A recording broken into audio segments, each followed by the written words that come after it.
No, asi můžem, ne, rovnou. No tak čo už teraz? Počkej, jo, ještě ti musím dolít, abychom si měli s čím ťuknout.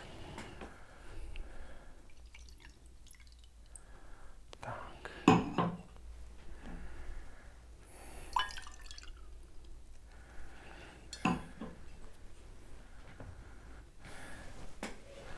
Super, tak na zdraví. Ahoj. Ahoj.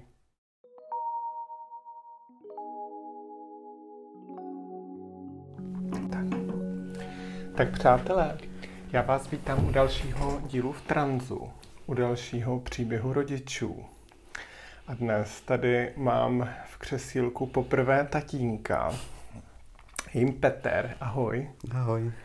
Peter dorazil až z daleké Spišské Nové Vsi ze Slovenska. Peter je tatínek Charlotte, kterou jste tady viděli. Jste přijeli vlastně celá rodinka. Ano. Jakou jste měli cestu? Tak bolo to super. Jo, jeli jste autem nebo vlakem? Nie, tak auto sme nechali v Bratislave, z Charlotte sme vyzdvihli a šli sme tu vlakom. Už aj Jocko si musí oddychnúť troška. Viete, treba troška pivečka vypiť a tak. Jsi nervózní? Jo, ale tady to bude strašně na pohodu. Tady to je vždycky na pohodu. My máme strašne Prahu radi. My tu chodíme každý rok. Teraz sme mali nejakú výluku 2 roky, ale teraz sme tu zasa. Nie, minulý rok sme tu boli. Predtým sme chýbali 2 roky. Takže já teď dám nad palmu odkaz na to video se Charlotte, kdyby se někdo chtěl podívat ještě na ten rozhovor s tvojí dcerou a teď vlastně si to poslechneme jakoby z tvýho pohledu. Ale než se k tomu pustíme, tak já vždycky se pro nějaký takový kontext ptám lidí, co vlastně dělají v životě, čím se zabýváš, co děláš za práci. No. 25 rokov som robil v štátnej správe, lepšie povedané v policajnom zbore. Od ktorého som odišiel v roku 2016 a teraz robím v odpadovom hospodárstve v jednej súkromnej firme. A co to znamená v odpadovom? Smetiar. Logistika a tak. Jakože, nevím, sedíš v kanceláři a som vedúci skládky odpadového hospodárstva a tam to riadím. Prostě manažér. Manažér. A předtím jsi dělal u policie teda? Áno, 25 rokov. A tam si dělal co? Začínal som pochôdzkára a skončil som potom ako rómsky špecialista, potom som začal študovať vysokú školu s tým, že som chcel ísť na odbor kontroly, ale nejak sa to tak troška zmenilo. Som si povedal, že dosť a idem troška niečo zmeniť. Už som mal toho dosť. Tak som to troška zmenil, teraz som v tej firme a ma to baví. Užívam si to teraz. Mám viacej voľného času a viacej sa venujem teraz rodine. A když mluvíš o volném čase, co tak rád děláš ve volném čase? No, tak teraz už čo, to sú len moje mačiatka, potom také zvieratka, osmaky, rodinka. Staráš se o zvířátka? Áno. Máte kočičky teda doma? Máme 3. 3 kočičky v takom byte, 11 osmakov, to je vlastne degu čilsky. A to si s nimi užívam. No a sem tam sa venujem sebe. Oddychujem, pozerám filmy, zacvičím si a to je také teraz moje všetko. Charlotte, jestli jsem to dobře pochopila, je vaše jediná dcera. Áno. A pozoroval si ty jako táta už v nějakém dětství, že je s ní něco jakoby v uvozovkách jinak? Tak Charlotte bola vždy nejaká iná. Ináč, keď bola malička, samozrejme sa hrala s autičkami a potom sme prešli nejak na babiky. Tie boli stovky. Vždy mala kamarátky, väčšinou asi stále dievčatá. Aj sa už potom troška ináč obliekala, ona milovala módu. Neskôr to boli nohavice, potom sa to stupňovalo a už chodila tak akože manželka to nazývala taká modná kreácia ženská.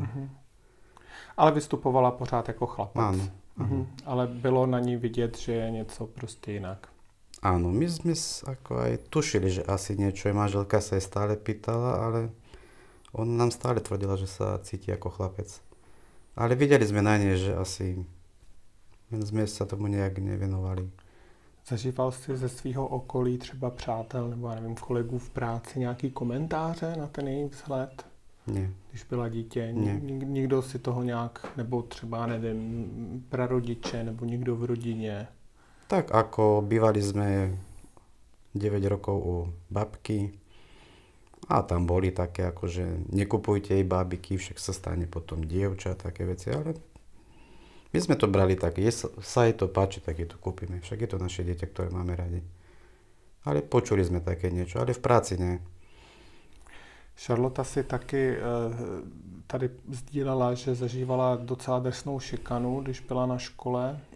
Dostalo se to i k tobě, jako k tátovi, co se jí děje?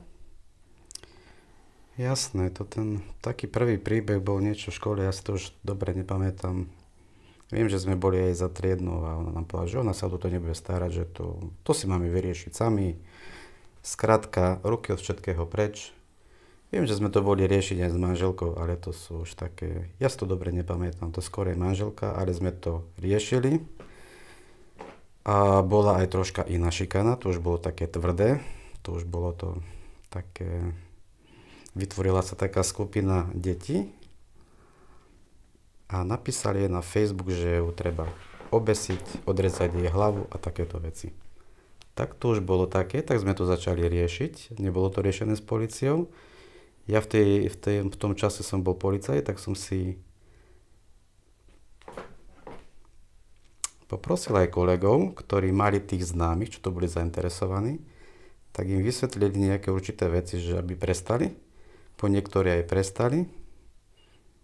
Aj manželka poznala niektorých ľudí, tak sa nám aj ospravedlnili, ale bolo to veľmi nepríjemné. Charlotte tedy nechcela chodiť do školy, plakala. No, bolo to drsné. Potom ďalší zážitok bol asi, keď mala 11 alebo 12 rokov. Chodila na základnú umeleckú školu, kde tancovala. A tam sa aj stal taký nepríjemný zážitok, že ho chytil pán, o ktorom som sa potom dozvedel, že bol vlastne to 10-krát trestaná osoba za násilnú mravnostnú trestnú činnosť, ktorá mala byť aj liečená. Respektíve bola liečená ambulantne, ale mala byť liečená ústavne. Takže pán psychiatr to troška tam zanedbal. Ten pán nevedel ovládať svoje pudy a stalo sa tak, že šla na tú tanečnú. Najskôr ten pán chytil dve dievčatá, tie sa mu vytrhli, potom Charlotte na schodisku, tam mu začal obchytkávať. Ja viem, že som mal vtedy voľno, manželka mi zavolala, čo sa stalo. Tak som sadol do auta a toho pána som chytil v meste. Bol aj potom odsúdený na 12 rokov. A to asi teda byl odsouzený ještě za něco víc, ne? Jakoby, nebo... Nie, to dostal za toto len. Lebo už bol recidivista, už bol 10 krát. Jo, takhle, krát. že už měl. Tam už bol. Ten pán sa teraz vrátil. Keď som to povedal Charlotte, tak úplne sa zosypala. Pán, neboj sa, sme tu, ale ona je teraz tohto času v Bratislave, tak. Ale boli také nepríjemné. My tieto veci už prežívame skrátka dlho. Sa to ťaha možno aj 10 rokov. Čo sa týka tej šikany a takýchto nepríjemných vecí, ktoré zažila Charlotte. Vzpomeneš si na ten moment, kdy jsi se dozvěděl o tom, že má jinou genderovou identitu? Išli sme asi na návštevu do babky. Asi to bol minulý rok, niekde na jar alebo v lete, ja si nepamätám, aký to už bol mesiac. A viem, že sme sedeli u babky a Charlotte zavolala manželku vonku.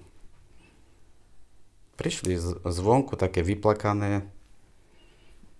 Pán, že čo sa stalo? Že nič, že doma ti poviem. Tak sme odišli domov a tam mi povedala, čo jej povedala Charlotte. Ty si to dozvedel si to od manželky, áno. Od maminky. A vtedy začalo pre mňa také obdobie ticha. Som bol možno ticho 3 až 5 mesiacov. Ja som sa k tomu nevyjadroval, ani som sa manželke nič nepýtal. Skrátka bol som ticho. Vzpomeneš si v ten okamžik, když ses to dozvěděl, co se ti honilo hlavou, jaký jsi měl myšlenky nebo pocity? Moje pocity. Ťažko ich vyjadriť, neviem.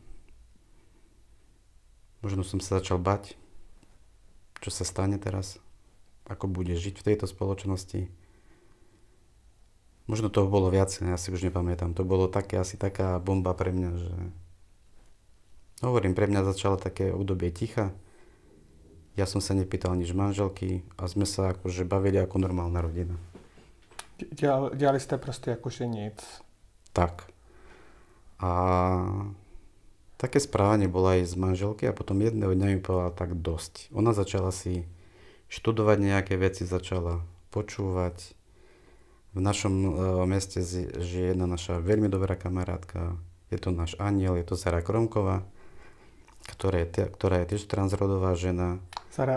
Zaru jsem měla na rozhovor přes Zoom teda, neseděla tady osobně a se Zaru já se znám teda jenom online, ale když tak teď hodím nad palmu rozhovor se Zarou, kdyby to někoho zajímalo. Zara je transaktivistka na Slovensku, vede tam Prisma Košice, poradenské centrum, ale jinak je ze stejného městečka jako vy, ze Spišské Nové Vsi. Spišské Nové Vsi. Manželka sa s ňou spojila. Do té doby, než se s ní manželka spojila, tak už jste třeba začali Charlotte říkat jiným jménem a jiným rodem, nebo jste pořád používali klučičí jméno a oslovení? Manželka ju už začala oslovať Charlotte a ja nie. Tak jednoho dňa manželka povedala Charlotte, no ale a tak... Charlotte říkala něco na to, že jako jí to třeba vadí, že by byla ráda, nebo tak nějak to akceptovala, že... Keď si ja pamätám, tak asi nie, len viem, že jedného dňa manželka povedala Charlotte, no tak počúvaj. Aj otec je rodič, tak nech ťa oslovuje aj otec.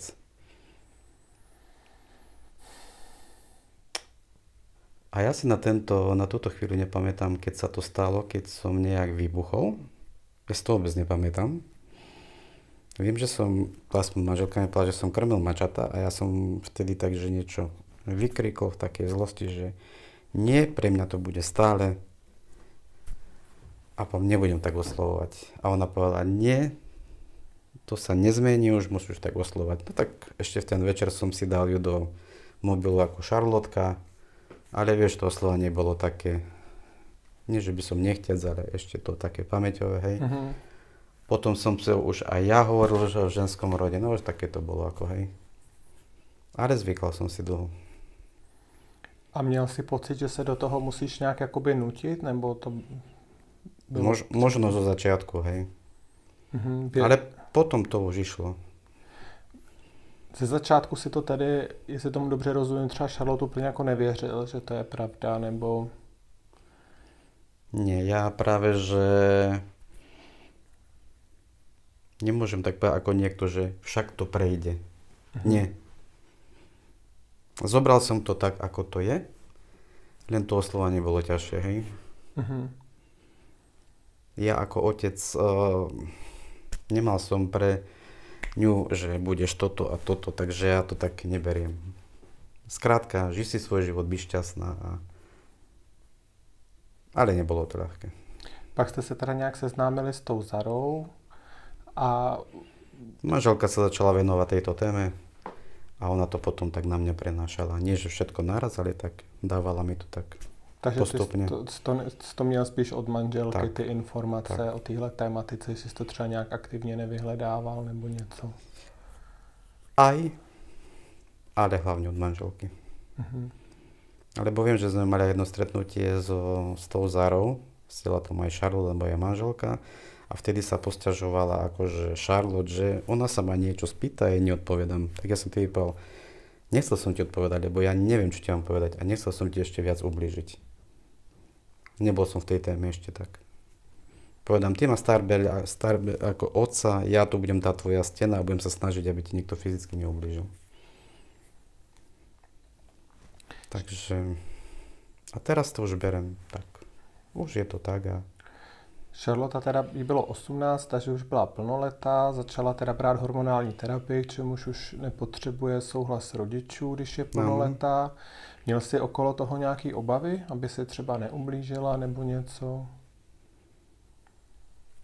Vieš, ona bola rozhodnutá, že to ide podstúpiť a Zara povedala, že to je bezpečné, tak ja som tomu veril. Boli sme aj u lekára v Banskej Bystrici. Potom sme mali nejedného lekára v Bratislave, ona jej vlastne predpísala tú hormonálnu liečbu a už je asi 10. mesiac, alebo ktorý. Nebal som sa. Veril som, že je to tak.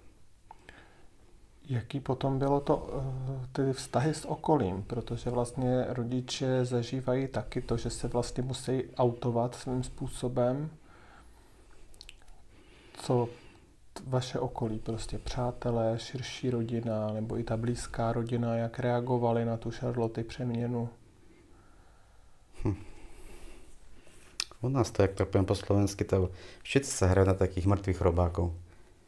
Nikto sa nás nespýtal, my to nebudeme vnúcovať, ale asi sa im to nepáči. A mluví o Charlotte jako o Charlotte, nebo používají to původní jméno? My sme sa s rodinou prestali stýkať, aj s mojou, aj s manželkynou. A Charlotte prijala vlastne len manželkina babka, čo sme sa toho báli, že ak to zoberie. Ale to bolo tak super, že však čo? Bolo moje vnúča, aj bude moje vnúča. A z mojej strany to je vlastne moja neter, to je vlastne sestriná dcéra a ostatní nie. Ostatní sa k tomu ani nerozprávajú. My sme skončili kontakt a ja som povedal, keď vy ste nezobrali moje dieťa, tak ja vás nepotrebujem. Moja rodina je Charlotte, Lena a ja. Takže ja ich ani neodsudzujem, ani neviem. Skrátka. A ten kontakt jste přerušili kvůli tomu, kvůli Charlotte? Aj. Tam už bolo niečo narušené, ale týmto to už skončilo akože z mojej strany. Akože ja som stále otvorený, keby sa ma spýtali čo, tak nie, že by som povedal, že keby oni chceli, majú otvorené dvere. Ale ja im to vnúcovať nebudem, ani sa ich nebudem pýtať prečo. Skrátka nie. A co takový vaše třeba přátelé nebo lidi prostě v okolí, s kterými přicházíte? Tak máme nejakých priateľov, ale nikto tak priamo nespýtal, čo je to vlastne. Ale každý respektovali, dozvěděli se to a respektovali to teda, jakože... Po niektorí áno a po niektorí sme skončili kontakty. Spišská je malé mesto a to sa každý hrá, že akože a neviem, čo sa o tom myslieť. My ich nepotrebujeme. Ostali nám len tí dobrí priatelia, tí nás podporujú a to nám stačí. Charlotte se teda stala na Slovensku poměrně jako mediálně známou, má ten Instagram. Jak tohle to jako snášíš, to, že ji třeba poznávají lidi na ulici a tak? Tak ja som vždy hovoril, aby zase nebola až taká otvorená, ako je. Lebo vieme, aká je politická klíma na Slovensku. Akí sú aj ľudia na Slovensku. Myslíš, že by jí to mohlo ublížit? Sú tam nejaké obavy. Ale ja to nezakazujem. Ona hovorí, že robí to preto, lebo sa to rozhodla robiť, robí to pre ľudí, aby to pomohlo ľuďom z tejto komunity. Takže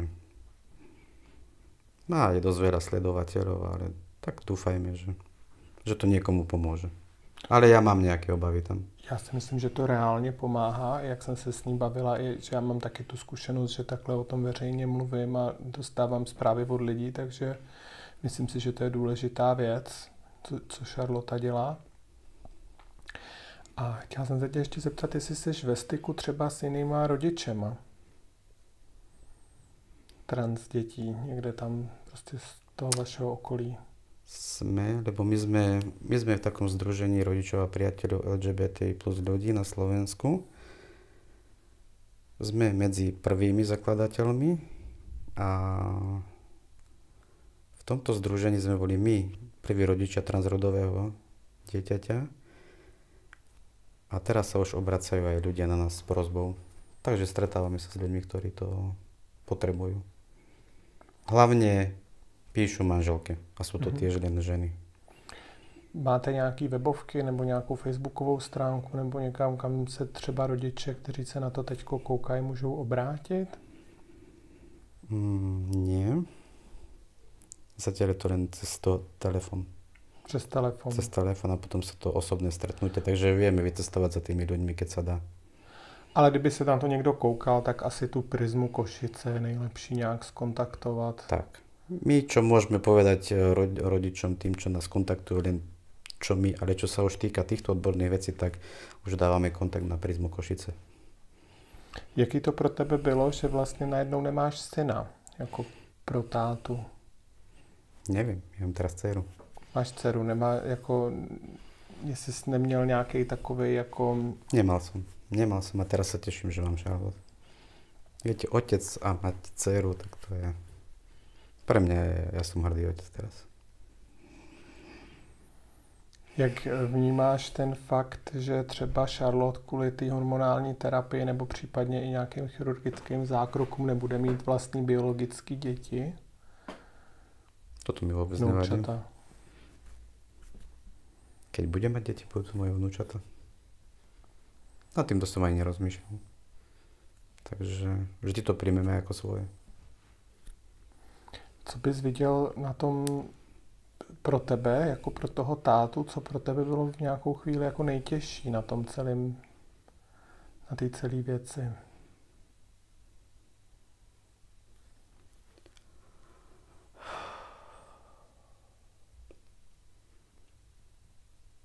Asi to. Strašne som sa o ňu bál, že čo sa teraz stane. Poznám okolie, mám skúsenosti 25-ročné v tom výkone, keď som bol ako policajt, viem, akí sú ľudia zlí. Ja som sa strašne o ňu bál. A ona zrazu začala, nosiť také čipky a do ulic. Tak to som mal veľký strach. Ale už to prešlo troška. Co ti třeba jako tátovi pomohlo?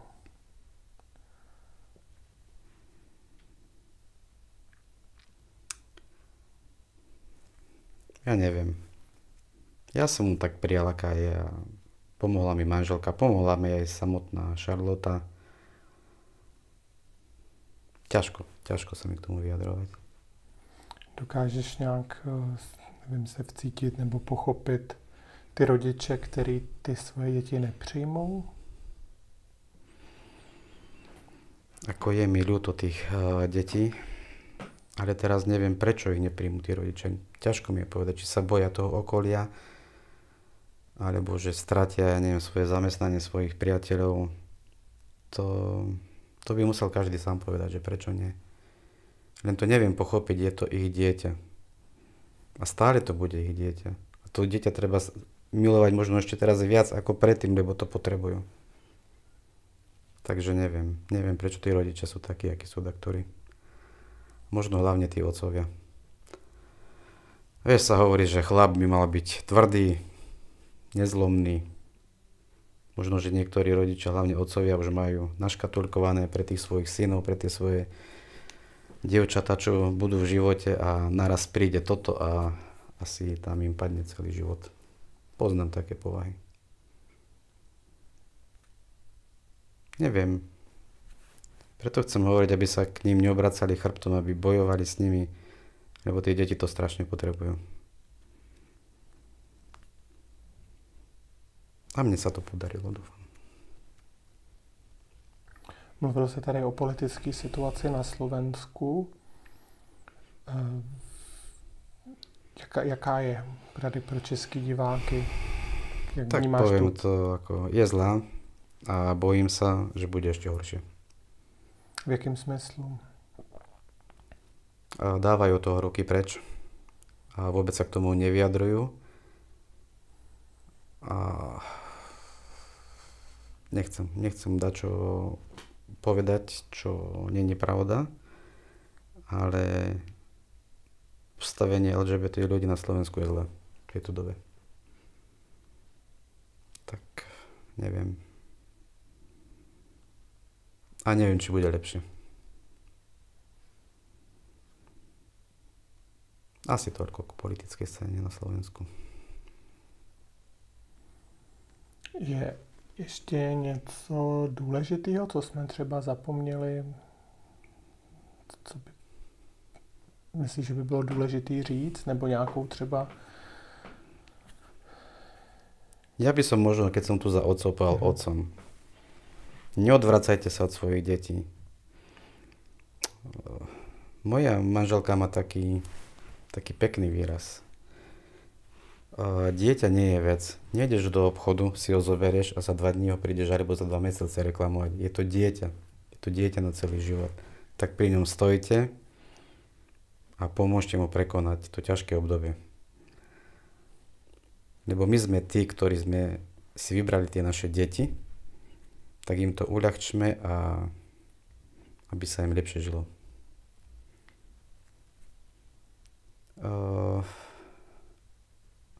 Ako otcom ešte nie je to ľahké vyjsť z tej svojej komfortnej zóny. Keď to necítia, nemusia ísť vonku, ale nech sa neodvracajú od svojich detí. Nech im stále pomáhajú. Asi toľko k tým otcom. Možná bychom třeba nekončili s takovou těžkou jakoby energií. Máš nějakou třeba i veselou historku se Charlotte, kterou bys tady mohl pozdílet? Něco, co se vám třeba stalo vtipného spolu? No, stalo sa mi. Charlotte, keď skončila školu, tak potom rok bola doma. A vždy som mal také telefonáty, už bolo o 15. hodine. Ocko, ideme na kávu? Tak ideme, ale vieš, vždy bola oblečená tak tričko, rifle. No a tak. Tak sme si tak chodili, ako už videl som, že ľudia už vedeli, vlastne už to bolo jej, ak vyšla s týmto vonku, tak sme chodili, však čo by som nechodil. Na jedného dňa tiež, Ocko, ideme na kávu? No ideme na kávu. Otvorím dvere na byte a v chodbe stojí slečna, vysoké podpätky, ružové šatičky, od ocka vyššia o hlavu. Kabeločka a teraz ja som mal srdce všade, len tam, kde nie. A teraz povedám, no Petra, teraz čo? Si otec, nie si otec? A ona, ideme?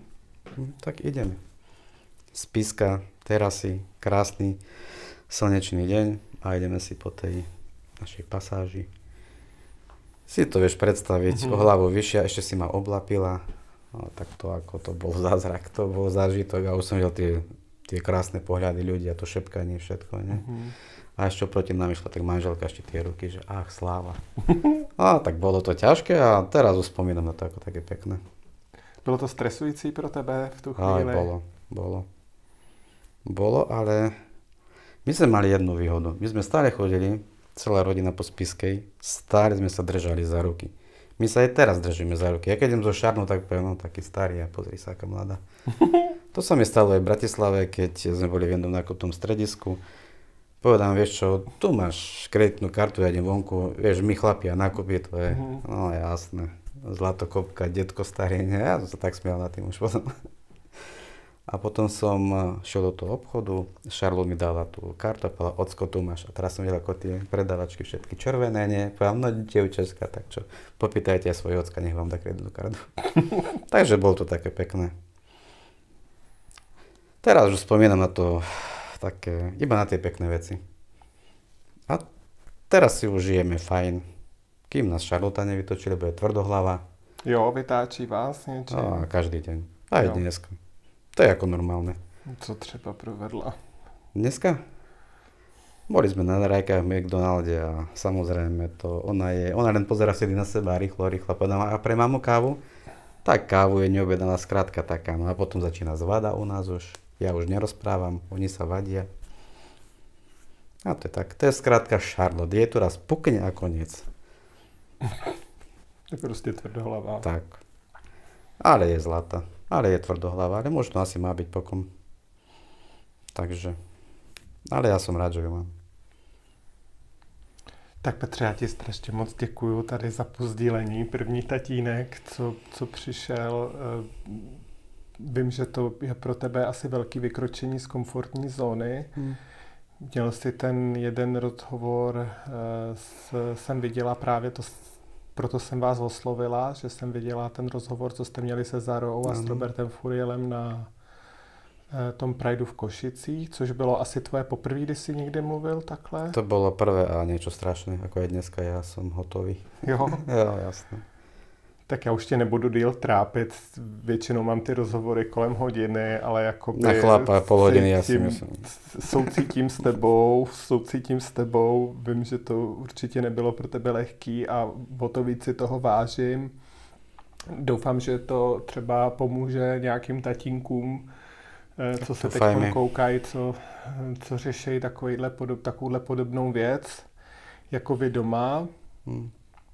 Přeju vám pak šťastnou cestu zpátky na Slovensko. Děkuji. Ráda jsem tě poznala. Děkuju divákům, že se koukají, že jo, dejte subscribe a zvoneček, protože blbeček dá subscribe a nedá zvoneček. Lajkujte, šerujte, komentujte a tak. Koukněte se na ty odkazy, co dám dole. A ještě ti děkuju za květinu krásnou. Udělala mi radost, že dneska to není z Foratoria, ale dneska je to tady to krásné žene patrí od vás. Krásné Děkuju. Květy. Ja som rád, že si nás to pozvala, asi Zlata. Děkuju. A držíme ti prsty za to, čo robíš. A já děkuju vám, že vy taky děláte tu osvětu na Slovensku, kde to je určitě hodně potřeba. Ďakujem. A ještě jednou děkuju hlavně za tvoji odvahu, že jsi to tady takhle dal. Skvěle. Troška. A mějte se krásně. Ahoj. Čau. Super. Jo, čo si neviem pozerať na to. Doufám, že budu mít lepší vlasy. Ty si super.